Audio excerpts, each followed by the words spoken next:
Okay, so what are you going to need to change the coolant in this? So you're going to need 4 of these Yamaha bottles of coolant. And I actually would recommend having an extra one in hand because you're going to probably need to top it off and it might just be a hair over that.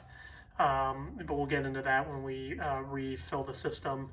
And it's always good to have this on hand to top off. So now you can definitely use some other coolants, but I like to use the Yamaha stuff. And so, once again, if you want to go get the Prestone equivalent, you can do that. The service manual and the owner's manual explains what the compatible antifreezes are. I know that the Yamaha antifreeze is good, so that's why I'm going to go with that. You're going to obviously need a pan to drain that coolant into, and you're looking at a little over a gallon here. So, just make sure you got a big enough pan. I mean, this is a little bit overkill, but I like it because spilling coolant's no fun. And then I'll explain how to do it without. So this is a specialty tool, something I have from Cornwell Tools that I really like. And this is essentially there's other companies that make these as well.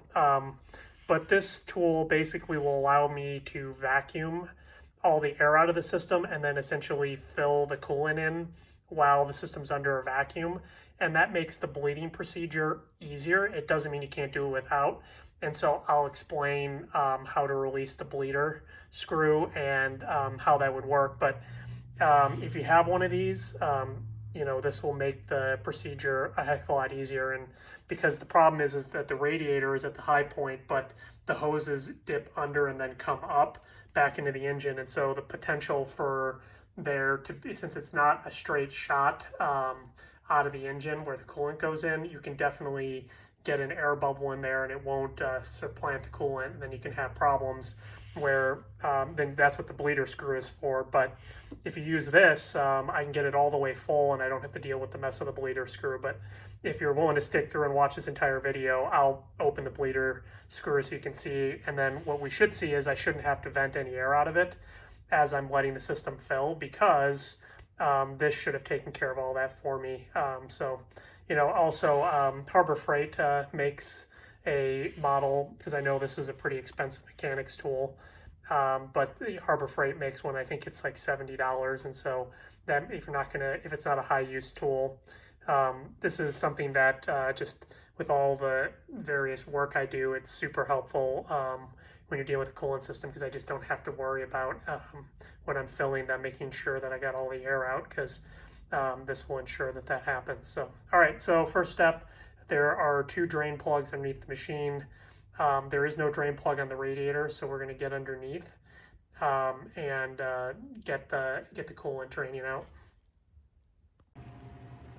Okay, so I'm under the machine. I'm on the passenger side. So what you're looking for is basically the drain points are some of the cooling lines. And so right here, there is, and I'll see if I can get the camera under there. See that? That is one of the drains. That is, if you can get a side angle in here, which might be hard, that is attached to one of the cooling lines. I don't think you can see it that well. And there's one on each side. So what I'm gonna do is I'm gonna go ahead and crack the line on this side, get it loose. And so I'll probably do that off camera so I can do it with both hands. And then I got my pan handy. And then one thing I always recommend, because coolant is not, one, you don't want to get coolant on any paint because it can wreck that paint. And then 2, I don't recommend getting it on your hands, so make sure you're wearing gloves when you do this. But I'm going to crack it loose with my wrench, then I'll hand thread it off, and then we'll let this side drain. And then once this is completely drained, then I'll go over to the other side. Okay, I'm going to try and do this one-handed. Let's see if we can crack the bolt here. I'm using an 8mm socket.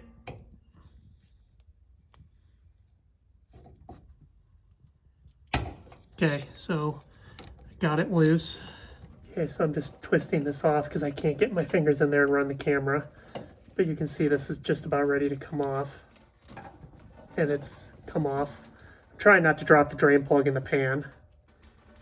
Okay, so now, why isn't a ton spilling out? Well, 1, I'm on only one side. And then 2, intentionally, I didn't remove the cap off the radiator, so it's somewhat vacuum lock. So I'm going to go up top and release that because I want it. That would slow the spilling of the coolant, which was intentional on my part. Okay, let's get the top off the coolant here so we can let some air through the system. It's a little tricky to get off, but I might have to use my other, oh, I got it. And you can hear now how all that is spilling into my pan. And that's why you leave the cap on until you're ready to dump the coolant out, because then you don't have a rush of coolant, because it kind of locks the coolant into place, you know, creates a situation where it can't breathe. So just an important tip. And then I'm going to put the cap back on before I do the other side, and I'll let that side out. So yeah, I released the cap, and I didn't catch on camera the giant rush, but you can see a good, like almost no coolant came out when the cap was still on, and now it's dumping out pretty good. So we'll just go ahead and give this some time to drain, and then I'll move on to the other side. Okay, so I got the first side drained, so we're gonna go ahead and do the other side. I thought I'd point out a good way to identify. So this is coming, oops, sorry. This is coming from the front of the machine.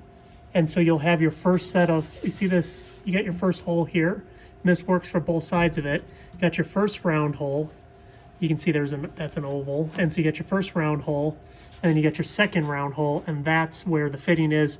And if you have any doubts about it, you can trace the radiator lines back through the vehicle, and you can tell. So I'm gonna go ahead and get this one taken out. So once again, I got an 8mm here. Let's see if we can do this.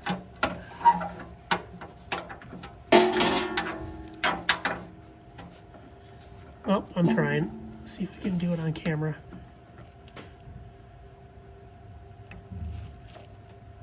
Okay, I got it popped. So now let's see if we can thread it off. So I get my pan. Yep, I can do it with my fingers on this side. Make sure you get your pan underneath.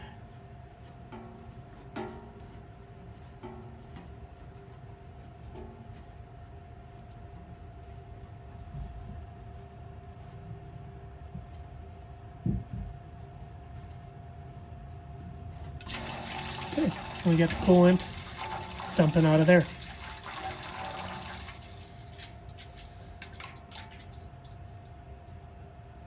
All right, so I'll go ahead and wait for that to drain. And then the next step will be obviously to put, once it's all drained out, to put the drain plugs back in, and then we'll go ahead and I'll show you the filling procedure. So you're going to need to take the coolant out of the overflow tank. So the best thing to do, and I apologize, I didn't catch it on camera, because with coolant I try to do my best not to spill this. So basically this hose here is on the bottom. You just need to move this little hose clamp here off, slide it down, pull this off, get your bucket or pan underneath. Luckily you don't want the coolant to hit paint, but this is all plastic, so we can just clean up any splashes, and that gets the coolant out of the overfill tank. All right, so coolant is toxic, and the problem with it is like if you have pets, it smells sweet to them and they'll drink it and it can hurt them. So first thing I do after I got all the coolant drained out is I get it in a bottle, and then of course you have to recycle this, and so you can call your city and they should have a location for you to drop off old coolant. In the case of the city I'm in, they have a facilities yard that you can actually, so where they all their equipment that the city uses, and they have a still there, so you can actually drop off your old coolant and then they'll recycle it properly for you. So let's go ahead and get this poured into the bottle here to make sure that nothing, this doesn't end up somewhere where it shouldn't.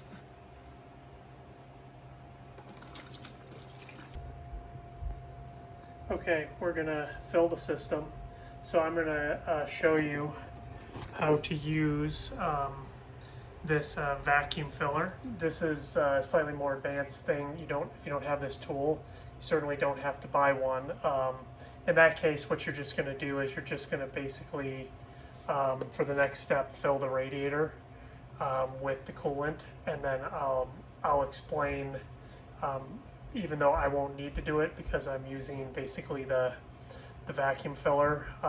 And also I like it for this because I've added the heater in, and so now you've got a bunch of extra hose and another kind of mini, you know, a heater core, or really a mini radiator. And so it'll really definitely make sure that I'm getting coolant and I don't have any air bubbles in there.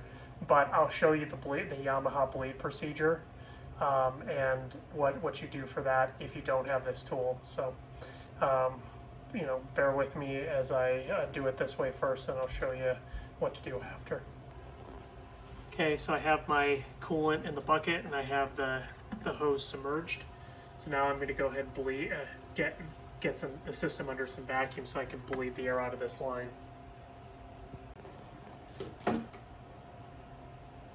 Okay, so the first thing I'm going to do here is open up the isolation valve. And then I'm going to just slowly start letting the shop air run through it.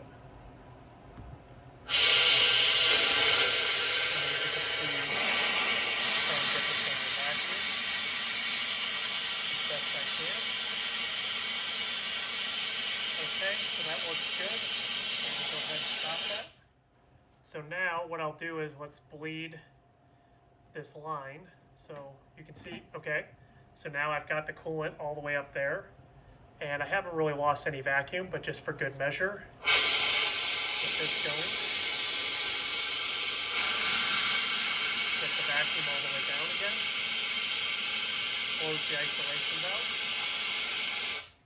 Okay, so now, at this point, what I do is I just open up this valve. Now, this went pretty quick because this is basically, you know, like a little bit bigger than a motorcycle cooling system, being that it's a side-by-side. But now at this point, I'm just going to open up this valve, and then I'm going to let the coolant race in. So let's go ahead. I'm going to put down the camera here and get the other camera going, and because I have to tend to the bucket because I want to make sure that I don't, keep that feeder underneath there. So I'm going to do that, and let's go ahead and do it.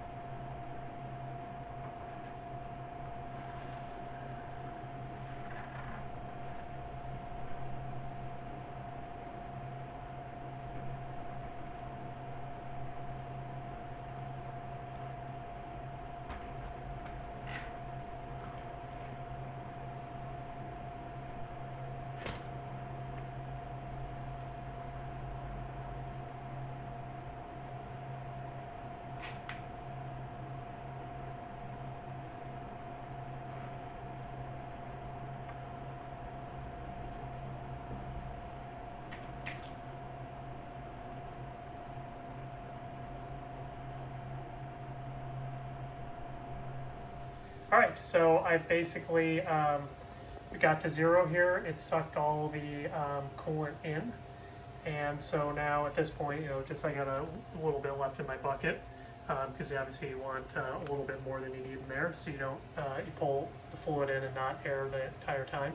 And so now at this point, I'm going to go ahead and just top off the radiator. Okay, so if you weren't using a vacuum bleeder like I did, or a vacuum filler, then you need to remove this bleeder screw and let the coolant start to weep out as you're filling. Now, I'm not going to, I thought I had gotten a camera, I opened it up, and then because I had used a vacuum filler, I had definitely filled the engine and this all the way to the top, and as unfortunately more coolant came out and kind of made more of a mess than I would have liked, so I'm just going to skip redoing that on camera. But if you're filling it, what you would be doing is basically pouring a bit of coolant in until you think you've probably at least reached this level on the radiator. And then you can open the screw and see if any coolant comes out, and you can just keep adding coolant until eventually a little bit comes out, and then at that point seal it up, fill it up, and then you could try and maybe bleed it one more time to be ultra safe. But that's what you're going to do. So as always, thank you for watching my video, and if you like my content, please comment, like, and subscribe below.